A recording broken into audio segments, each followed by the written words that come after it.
에스겔 15장의 말씀을 갖고 쓸모의 신앙 이런 제목으로 함께 하나님 말씀을 나누도록 하겠습니다.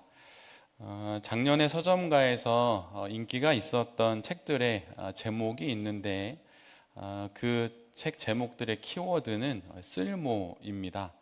그래서 지금도 인터넷 창에 쓸모라고 하는 책 제목을 넣고 검색을 해보면 지금도 아주 많은 책들이 나옵니다.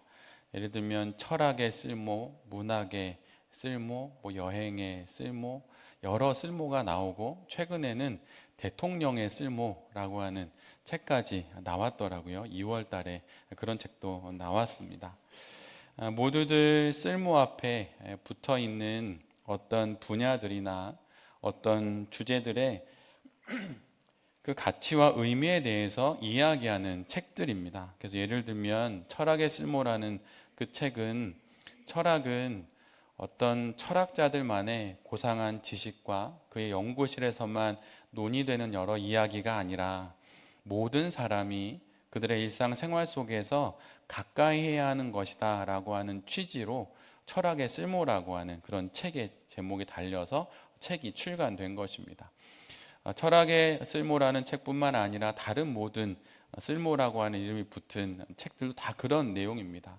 그런 분야의 것들이 모든 사람들에게 필요하다라고 하는 그런 뉘앙스로 모든 내용이 진행되는 그런 책들입니다. 오늘 우리가 함께 나누려고 하는 설교의 제목도 만약 이런 흐름에 따른다면 신앙의 쓸모 이렇게 되어야 할 것입니다. 그런데 우리는 오늘 설교의 제목을 그렇게 하지 않고 우리가 함께 나눴던 것처럼 쓸모의 신앙이라고 이름을 붙였습니다. 여러분에게 신앙은 쓸모가 있습니까? 어떻게 생각하시나요?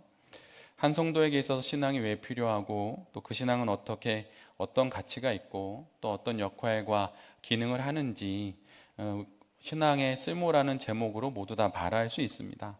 그런데 오늘은 신앙의 쓸모가 아니라 쓸모의 신앙이라는 내용으로 말씀을 나누려고 합니다. 그것은 우리가 알고 있는 많은 신앙 중에 특별히 쓸모의 관점에서 신앙을 이야기하고자 하는 것이에요. 우리 모두는 이미 신앙은 매우 중요하고 매우 가치 있는 것이라고 여깁니다. 그래서 이러한 우리의 생각 아래에서 쓸모 있는 신앙이 무엇인지 그것을 함께 나누었으면 합니다. 쓸모라고 하는 말의 뜻은 쓰다, 사용하다 라고 하는 그 표현과 어떤 모양이나 가치를 뜻하는 그런 표현이 합쳐져서 만들어진 순우리말입니다. 그래서 쓸만한 가치라고 하는 그 명사가 바로 쓸모인 것이죠. 그래서 어떤 물건이나 사람이 특정한 목적에 맞게 사용되어질 수 있는 능력이 있고 또 유용한 상태를 갖고 있는 그것을 가리켜서 쓸모라고 하는 것입니다. 그래서 비슷한 말로는 쓰임새 또는 한자로는 용처 이런 말이 쓸모에 해당이 되는 것이죠. 그래서 어떤 것에 있어서 소용이 있고 가치가 있고 의미가 있는 것이라고 하는 그러한 뜻이 바로 쓸모입니다. 오늘 우리가 함께 보는 에스겔 15장에는 포도나무가 나옵니다. 성경에서 포도나무는 축복받은 이스라엘 백성을 상징합니다. 하나의 가지가 여러 갈래로 이렇게 뻗어가면서 많은 열매를 맺는 포도나무는 고대 근동에서 삶의 풍요로움과 또 인생의 행복과 또 풍성한 생명을 상징하는 것이었는데 이 포도나무는 성경 속에서 이스라엘, 특별히 축복받는 이스라엘을 상징하는 그러한 나무입니다. 우리가 잘 아는 것처럼 가나안 정탐꾼들의 이야기에서 그들은 가나안에 들어가서 많은 것을 가지고 오는데 특별히 아주 커다란 포도송이를 어깨에 메고 가져옵니다. 그것이 의미하는 것이 무엇입니까? 그것은 바로 이스라엘 백성들이 곧 들어가게 될 가나안이라고 하는 곳이 이처럼 하나님의 큰 축복을 받은 땅이다 라고 하는 것이 바로 그 큰 포도송이로 상징이 되는 것입니다. 그리고 창세기 49장을 보면 아버지 야곱이 이제 죽음을 앞두고 자신의 아들들에게 축복을 하게 되는데 특별히 그 중에서 유다를 향한 축복의 메시지를 보면 포도나무에서 거두어들인 포도주를 언급하는 내용이 나옵니다. 그것은 바로 메시아의 그 축복이 유다에게 임할 것이라고 하는 그러한 뜻을 품고 있는 것이에요. 그리고 이뿐만이 아니라 사사기 9장을 보면 요담 우화라고 하는 내용이 있습니다. 요담이라고 하는 왕이 한 가지 우화를 이야기하는데 거기에는 가시나무와 포도나무 두 개가 나옵니다. 가시나무는 폭군, 포악한 왕을 상징하는 것이고, 포도나무는 이에 반대되는 내용으로 매우 선한 왕, 하나님의 뜻에 따라 이스라엘 백성들을 이끄는 선한 왕을 뜻하게 되는 것입니다. 그리고 이것 이외에도 시편을 보거나 아니면 여러 다른 예언서를 보아도 그곳에서도 모두 포도나무는 하나님의 축복의 상징, 또 하나님의 큰 은혜가 가득한 이스라엘 민족을 늘 의미하는 것이었어요. 그런데 오늘 본문에서 그 포도나무가 하나님의 심판을 받게 됩니다. 그 이유는 단 하나이고 명확한데 그 포도나무에 열매가 없기 때문입니다. 다른 그 무엇이 아니라 그 포도나무에 마땅히 있어야 할 열매가 없기에 하나님이 이스라엘을 심판하십니다. 포도나무는 그 이름처럼 포도라고 하는 열매를 거둘 수 있을 때 그 가치가 있는 것입니다. 그런데 아무리 찾아봐도 포도 열매를 찾을 수가 없었습니다. 포도 열매를 거둘 수 없는 포도나무는 쓸모없는 나무입니다. 여러분 혹시 포도가 이렇게 달려있는 나무를 보신 기억이 있나요? 그것은 곧게 자라지 않지요. 넝쿨 식물에 해당되기 때문에 곧게 자라지 않습니다. 또 그 나무까지도 또 굵지도 않아요. 그래서 오직 포도나무는 그 열매로 그 의미와 가치가 있는 나무입니다. 그래서 열매를 거둘 수 없는 포도나무는 그 나무가 갖고 있는 특성으로 인해서 어떤 목재로도 사용될 수가 없습니다. 오늘 본문 3절을 보면 새 번역에는 그렇게 나와 있지 않은데 다른 번역본을 보면 그릇을 걸어둘 만한 못으로도 사용되지 못하는 나무가 포도나무다, 이런 말이 나옵니다. 고대 세계에서는 지금처럼 금속이나 철을 쉽게 구할 수가 없었기 때문에 모든 것들은 나무로 만들었습니다. 심지어 못도 나무로 만들었죠. 그래서 장막을 이렇게 펼칠 때, 장막을 땅에 박을 때도 우리는 팩이라고 하는 그런 캠핑용품으로 박지만 고대 세계에서는 나무로 그것을 박았습니다. 그리고 또한 주방이나 생활 공간에서 어떤 무엇인가 어떤 물건을 걸어 놓으려고 할 때 못이 필요한데 그때 역시 나무로 못을 만들어서 그것을 사용했던 것이죠. 그런데 포도나무는 그러한 용도로 전혀 사용될 수가 없는 나무입니다. 어떤 목재로도 사용될 수가 없는 것입니다. 결국 이처럼 열매를 맺지 못하는 포도나무는 어떻게 됩니까? 오늘 본문에 보면 불에 던져지는 땔감이 될 뿐이라고 그렇게 말합니다. 오늘 본문 4절에 보면 불에 던져질 땔감이 될 뿐이다 라고 표현되어 있는데 이 문장의 히브리 원어의 문자적인 의미는 그 나무는 먹잇감으로 불에 던져질 뿐이다 라고 그렇게 말하고 있습니다. 열매를 맺지 못하는 포도나무는 결국 불을 피우는데 사용되어지는 그러한 나무가 되어 버리는 것이에요. 포도나무의 가치가 포도 열매에 있고 그 가지에 있지 않음이 바로 이처럼 모든 사람들에게 알려지고 있는 것이죠. 사실 포도나무는 불쏘시개로도 쓰기에 곤란한 나무입니다.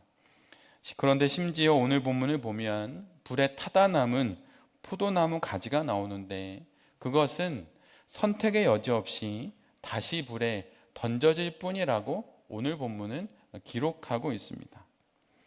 그리고 오늘 본문 6절에서 정확하게 이처럼 불에 던져지는 땔감이 되는 그 포도나무는 다름 아닌 이스라엘 백성이라고 하나님께서 명확하게 말씀해주고 있습니다. 결국 열매를 맺지 못하는 포도나무를 보고 주인이 할 수 있는 건 그 나무를 베어서 불 속에 집어 던져 땔감으로 사용하는 것입니다. 이러한 말씀은 예레미야 8장에도 있습니다. 이렇게 말씀하십니다. 나 주 하나님의 말이다. 포도 덩굴에 포도송이가 없고 무화과 나무에 무화과도 없고 그러므로 내가 그들에게 준 것들이 모두 사라져 버릴 것이다. 이사야 5장 3절 이하의 본문을 보면 포도 열매가 없는 포도나무에 크게 실망하신 하나님께서 포도원의 울타리와 담을 스스로 허신다고 말씀합니다. 더 이상 보호하거나 그것을 잘 간직할 만한 이유가 전혀 없기 때문이죠. 그래서 숲속에 들짐승들이 찾아와서 포도원을 황폐하게 하도록 그렇게 내버려 두겠다, 이렇게 말씀하십니다. 그 부분을 제가 읽어드리면 다음과 같습니다. 예루살렘 주민아 유다 사람들아, 이제 너희는 나와 나의 포도원 사이에서 한번 판단해 보아라. 내가 나의 포도원을 가꾸면서 빠뜨린 것이 무엇이냐? 내가 하지 않은 일이 무엇이냐? 나는 좋은 포도가 맺기를 기다렸는데 어찌하여 들포도가 열렸느냐? 이제 내가 내 포도원에 무슨 일을 하려는지 너희에게 말하겠다. 울타리를 걷어치워서 그 밭을 못슬게 만들고 담을 허물어서 아무나 그 밭을 짓밟게 하겠다. 내가 그 밭을 황무지로 만들겠다. 이 말씀처럼 에스겔 15장의 포도나무 비유는 스스로를 여호와께서 심으신 포도나무라고 여기지만 아무런 열매를 맺지 못함으로 말미암아 결국은 땔감이 되어버리는 이스라엘 백성들을 우리 모두에게 보여줍니다. 열매가 없는 이스라엘을 이제는 땔감으로 삼으시겠다고 하시는 것이에요. 아무리 하나님께서 심으셨을지라도 열매가 없다면 그 포도나무의 결국은 이와 같은 것입니다.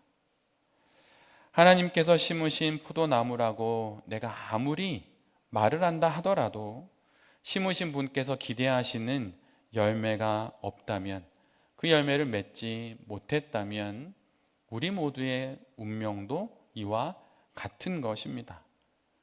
시작은 포도나무였을지 모르지만 열매가 없는 결국이라면 그것은 포도나무라 불릴 수 없는 것입니다.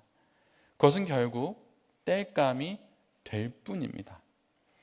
아무리 하나님의 자녀라고 말하더라도, 아무리 기독교인이라고 말하더라도, 아무리 하나님을 신실하게 믿는 성도라고 말은 하더라도 그 삶에 열매가 없다면 그는 열매를 맺지 못하는 포도나무가 되는 것입니다. 열매가 없으면 하나님의 자녀의 삶이 아닌 것이에요. 여러분, 이 말씀이 어떻게 들리십니까? 열매가 없으면 하나님의 자녀가 아니다. 너무 가혹하게 들리지 않으십니까? 근데 여러분, 기억하실 게 있어요. 하나님은 우리의 작은 신음에도 응답하시고 꺼져가는 등불도 끄지 않으시지만 그 반대로 우리에게 열매를 요청하시는 분입니다. 우리에게 긴 시간 신앙생활을 했다면 마땅히 있어야 할 열매를 반드시 요구하시는 분이라고 하는 것이에요. 그러기에 우리의 신앙에도 반드시 열매가 있어야 합니다. 하나님께 쓸모있는 신앙은 열매를 맺는 신앙입니다. 하나님께 쓸모있는 신앙, 하나님이 저 신앙은 내게 정말 유익하다라고 말하는 그 신앙은 열매를 맺는 신앙입니다. 마태복음 7장 17절 이하를 보면 예수님의 이런 말씀이 있습니다. 좋은 나무는 좋은 열매를 맺고 나쁜 나무는 나쁜 열매를 맺는다. 좋은 나무가 나쁜 열매를 맺을 수 없고 나쁜 나무가 좋은 열매를 맺을 수가 없다. 좋은 열매를 맺지 않는 나무는 찍어서 불 속에 던져진다.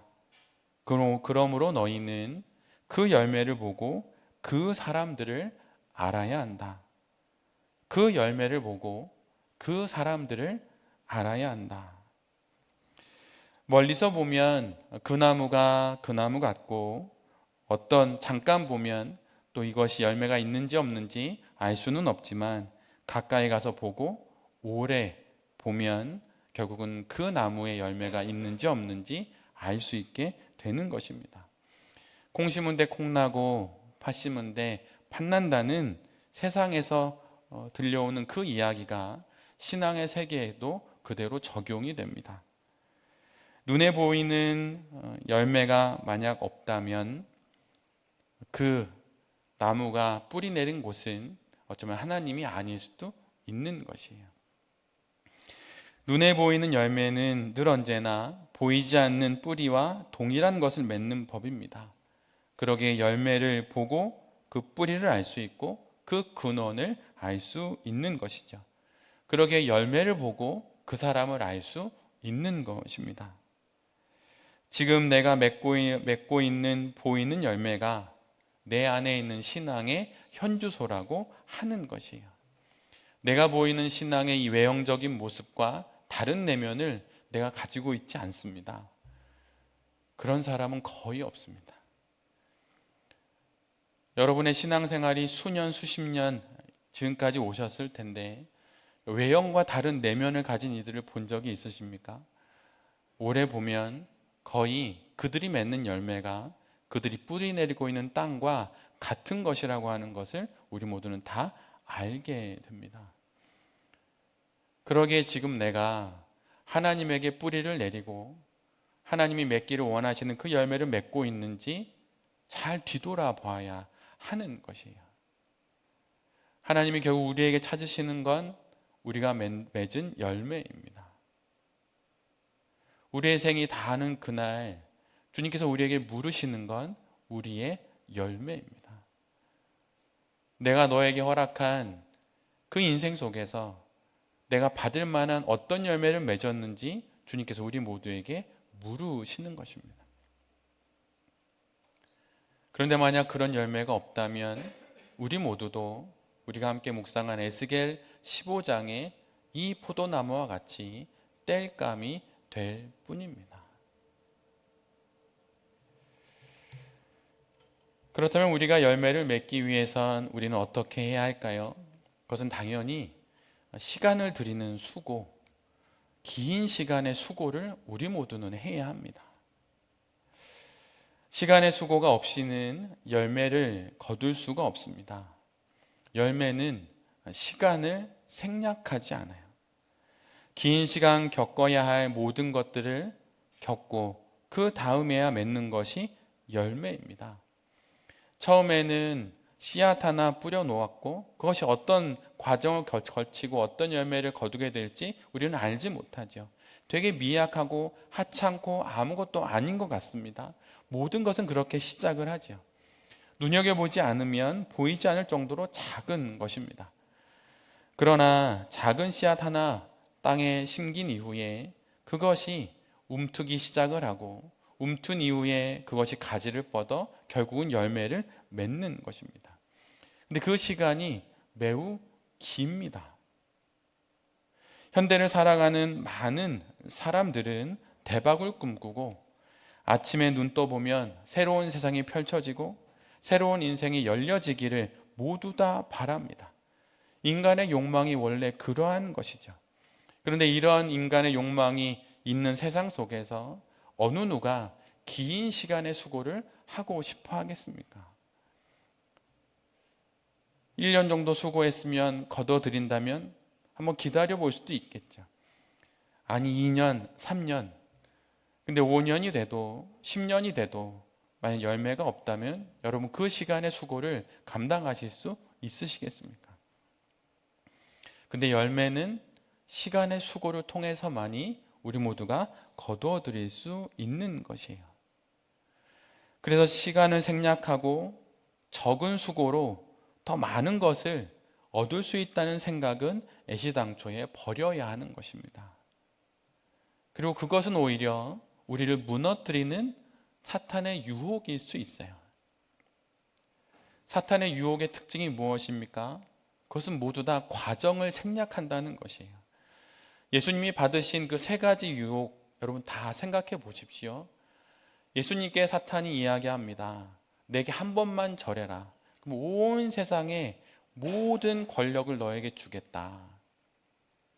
한 번 절하는 그 단 한 번의 선택으로 그 권력을 거두어들이는 수많은 시간이 단축이 돼서 내게 오는 것입니다. 이 돌을 떡으로 만들어라.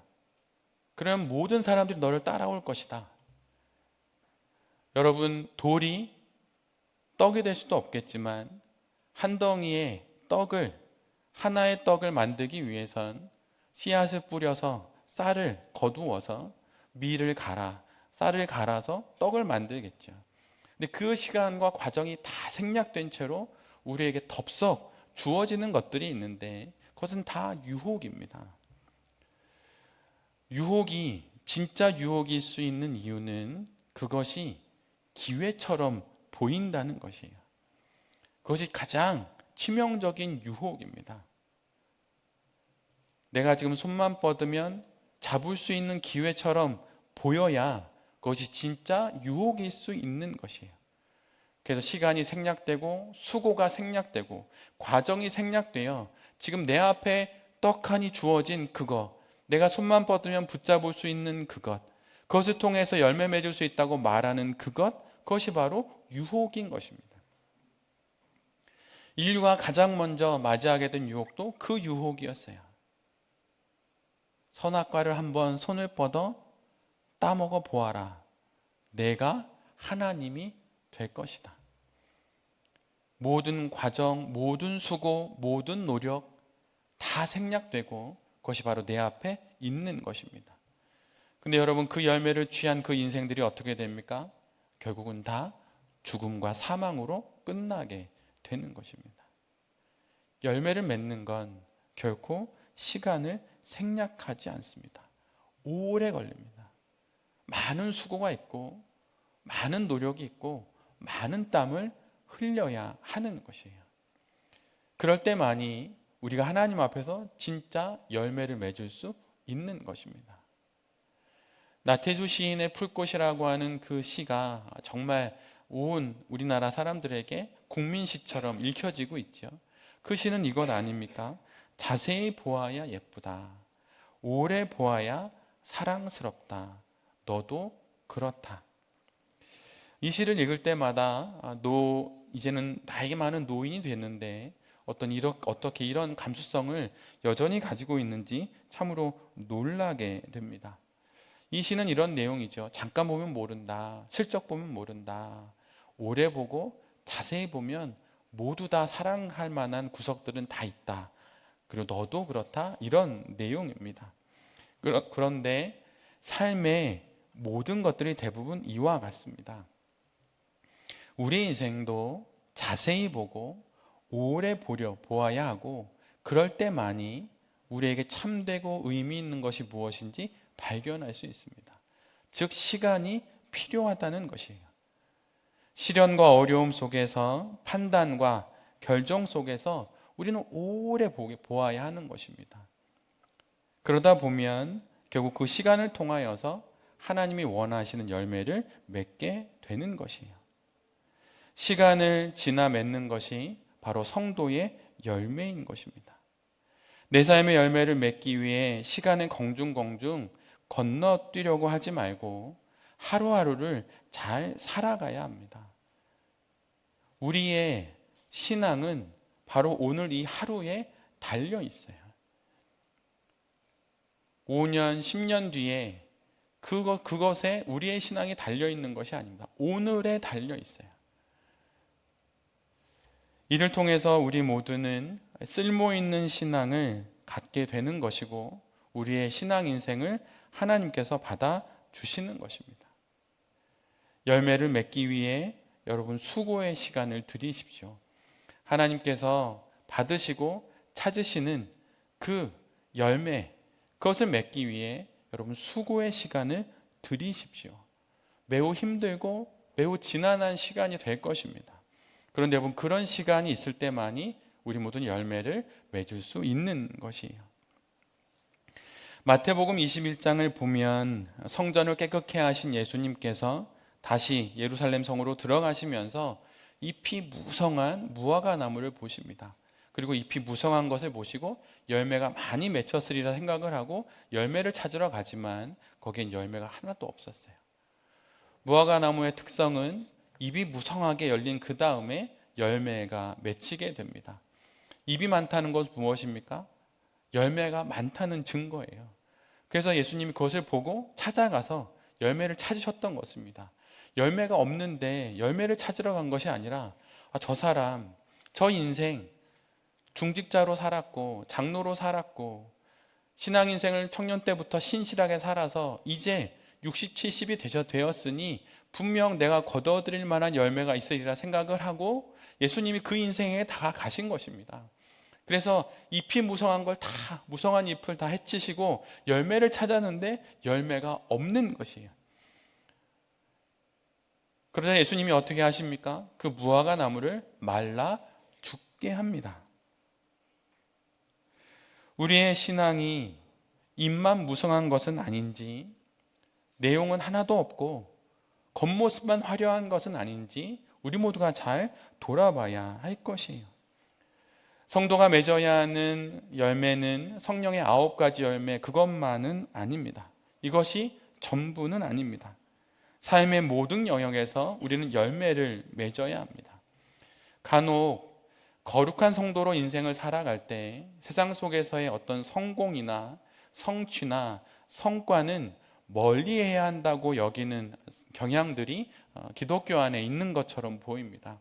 좀 터부시하는 경향들이 있어요. 근데 여러분, 전혀 그렇지 않습니다. 열매를 기대하며 씨앗을 뿌리는 것이 여러분 마땅한 것입니다. 망대를 지으려면 예산을 생각하는 것이 마땅한 것입니다. 누가복음 14장 28절 이하에 우리 모두가 잘 알고 있는 말씀이 있습니다. 너희 가운데서 누가 망대를 세우려고 하는데 그것을 완성할 만한 비용이 내게 있는지 없는지 셈해 보는 것이 마땅하지 아니하냐라고 예수님이 말씀하십니다. 만약에 비용을 생각하지 않고 망대를 짓다가 중도에 멈춰버리면 많은 사람들이 손가락질하면서 어리석은 자라고 말하게 된다는 것이에요.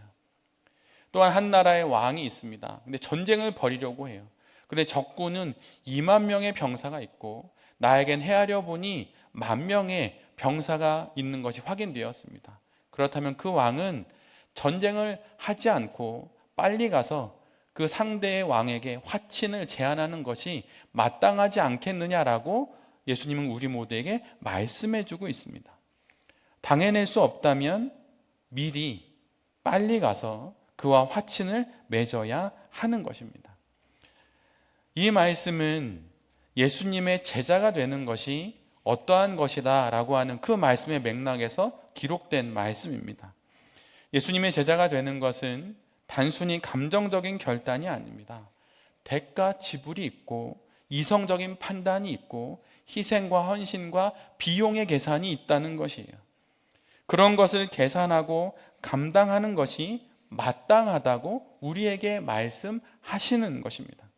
덮어놓고 믿는 것이 여러분 좋은 신앙이 아닙니다. 모든 것을 헤쳐놓고 펼쳐놓고 내가 예수님을 믿는 것이 어떠한 것이고 내가 예수님을 믿으려면 무엇을 포기하고 무엇을 선택해야 하고 내가 그 믿음의 길을 걸어갈 때 어떤 어려움이 있는지 헤아려 봐야 하는 것이에요. 그래서 여러분, 실제로 믿음의 생활을 하게 될 때 저의 경험으로는 많은 시간 이성적인 판단을 하면서 하나님께 글을 쓰게 되더라고요. 글을 쓰지 않고는 나의 생각이 정리가 안 되기에 하나님께 정말 많은 글을 씁니다. 일기를 씁니다. 영성 일기도 쓰고 기도 일기도 씁니다. 그것을 통해서 내가 정말 하나님을 믿는 그것이 어떠한 것이고 이 일을 위해 내가 어떤 대가를 지불해야 되는지 판단해 보는 것이에요. 이것을 통해서 결국은 우리가 맺게 되는 그 열매를 맺기 위한 과정을 지나가게 되는 것입니다. 복음의 길을 걸어가는 것은 감정적인 선택과 즉흥적인 결심으로 되지 않습니다. 복음의 길을 걸어가는 것은 이성적인 숙고의 과정이 반드시 있어야 합니다. 감정적인 호기심에 가득한 채 설레임으로 마치 예수님과 그냥 발을 맞춰 걸어가는 것으로 거룩한 그리스도인이 된다고 생각하면 여러분은 착각입니다. 정말 참다운 그리스도인이 되기 위해선 여러분 우리에게 정말 말로 다 할 수 없는 수고와 헌신과 아픔과 어려움의 흔적이 반드시 있습니다. 말로 되지 않고 삶으로 드러난 흔적이 반드시 있게 되어 있어요. 지성적인 판단을 통해 본능을 뛰어넘는 의지의 결단으로 인해서 하나님 앞에서 맺게 되는 열매가 있다고 하는 것이에요. 신약 성경에 십자가를 지라라고 하는 표현이 나오는데 그 원어의 뜻은 십자가를 그냥 어깨에 턱하니 짊어지는 게 아닙니다.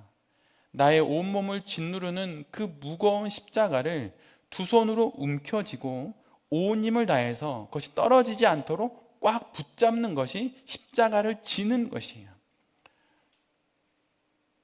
그래서 참다운 성도로 이 땅의 삶을 살면서 열매를 맺고자 하는 그 신앙 인생을 사는 이들에게는 그 짓눌린 어깨, 십자가로 인해서 짓눌린 어깨의 흔적이 있어야 하는 것입니다.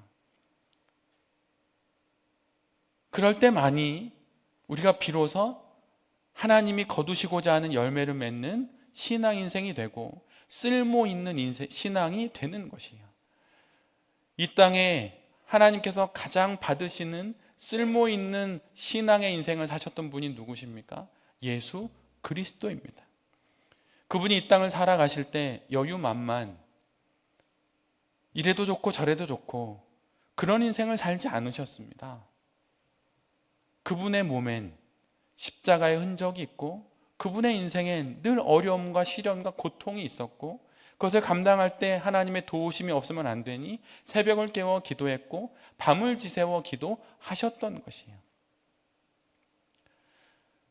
예수 그리스도를 나의 구주로 영접하고 성도로 살아갈 때 만약 나의 신앙 인생이 나의 신앙 생활이 어제가 오늘 같고 오늘이 내일 같이 평온하다면 어쩌면 우리의 인생 끝에 우리는 아무런 열매도 맺지 못하는 신앙이 될 수도 있는 것입니다.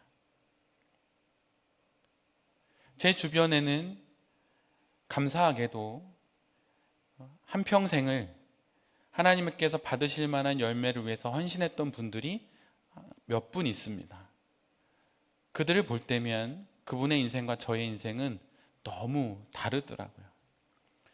그분들을 보자마자 그분들의 말과 인생과 그분들의 외모를 보자마자 그분들의 인생에 열매가 있는 것을 그냥 발견하게 됩니다.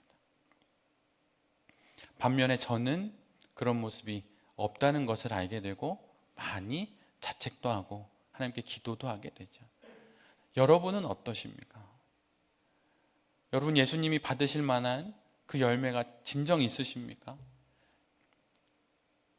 만약 있다면 그 열매를 거두기 위해 수고했던 여러분의 영혼의 그 두 손에 배겨있는 굳은 살을 하나님께 보여주십시오. 저의 처남은 농사를 짓습니다. 목장도 하고 농사도 지어요. 얼마나 일을 많이 했는지 40대 초반인데 큰 수술도 한두 번 했습니다. 농사를 짓는다는 건 여러분 결코 호락호락하지 않아요. 일본의 마루야마 겐지라고 한 사람이 썼던 책이 있습니다. 시골은 그런 곳이 아니다. 귀농, 귀촌 다 그럴듯하게 생각을 하죠. 근데 그가 쓴 책에선 시골은 그런 곳이 아니다라고 말해요. 그러면서 그 책의 첫 번째 제1장의 제목은 이것입니다. 삶은 어디든 따라온다. 도시를 떠나 시골에 가도 오히려 도시보다 더 호되고 고된 일들이 있는 것입니다. 이곳을 떠나 다른 곳에 가도 더 힘들고 고된 일은 그곳에도 있어요.